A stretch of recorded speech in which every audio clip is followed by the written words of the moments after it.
আমাদের সমাজে বলে আইতাল কুরসি। কি বলে? আইতাল কুরসি। কিন্তু অর্থ কি হবে? আইতাল কুরসি এটা হলো মৌলিক শব্দ না, শব্দ হবে কোনটা? আয়াতুল কুরসি। কি হবে? কি বলতে হবে? আয়াতুল কুরসি। মনে রাখার চেষ্টা করবেন, এটা শুরুতেই আমরা যে স্বীকৃতি দিচ্ছি আল্লাহু আল্লাহ, লা ইলাহা, নেই কোনো মাবুদ ইল্লা হুয়া, তিনি ছাড়া, আল্লাহ ছাড়া কোনো হক সত্য মাবুদ নেই। এটা কি বুঝতে পেরেছেন আপনারা? এটাকে বোঝাতে পেরেছি আমি? সুতরাং মনে রাখার চেষ্টা করবেন। এছাড়া আরো অনেকভাবে বোঝানো যায়। আপনি ভুল করে মাজারে চলে যাচ্ছেন, খানকায় চলে যাচ্ছেন, পথ খুঁজে পাচ্ছেন না, আপনি সুন্দর করে অজু করতেছেন। আল্লাহ রাসূল বলেছেন মুস্তাদরাক আল হাকিম 3 নম্বর খণ্ডের 126 নম্বর পৃষ্ঠার মধ্যে আসছে, যখন আপনি অজু করেন, অজু করার সময় যখন আপনি হাত কবজি পর্যন্ত ধৌত করেন, এই হাত দ্বারা অর্জিত যত পাপ আছে, অজু করার সময় যদি আপনি স্মরণ করেন, এই হাত দ্বারা অর্জিত পাপগুলো ঝরে ঝরে পড়ে যাবে। সুবহানাল্লাহ।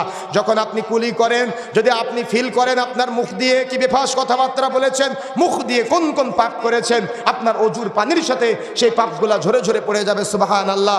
যখন আপনি মুখ ধৌত করেন, অর্থাৎ আপনার চোখ দ্বারা অর্জিত পাপ, আপনার মুখ দ্বারা অর্জিত পাপ যেগুলো আছে, এগুলো অজুর পানির সাথে ঝরে ঝরে পড়ে যায়।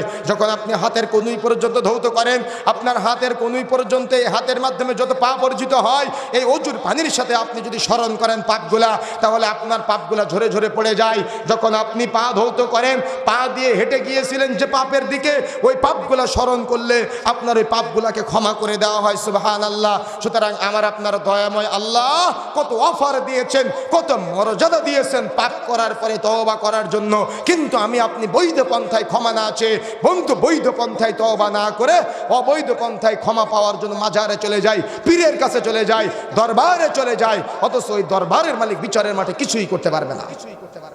কথা বুঝতে পেরেছেন?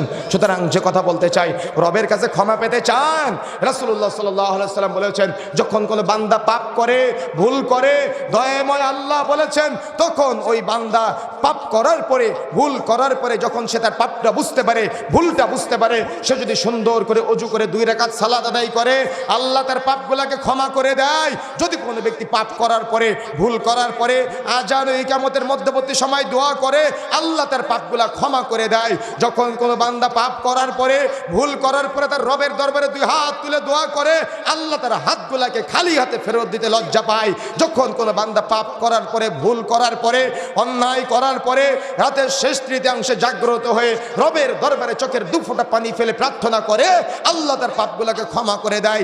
যখন কোনো বান্দা পাপ করে, ভুল করে, ভুল করার পরে তওবা করে ফিরে আসে, তার পাপগুলা ক্ষমা করে দেওয়া হবে তো হবে, তার এই পাপগুলা নেকি দ্বারা পরিবর্তন করে দেওয়া হবে। সুবহানাল্লাহ।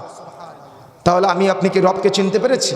আমি আপনি কি আল্লাহকে চিনতে পেরেছি? আল্লাহ কত দয়াময়, আল্লাহ কত রহমান, আল্লাহ কত রহিম, আল্লাহর কাছে চাইলেই যে পাওয়া যায়, এটাকে আমরা অনুভব করতে পেরেছি? আপনারা কি অনুভব করতে পেরেছেন, ফিল করতে পেরেছেন? সুতরাং রব, স্রষ্টা, দয়াময় আল্লাহ।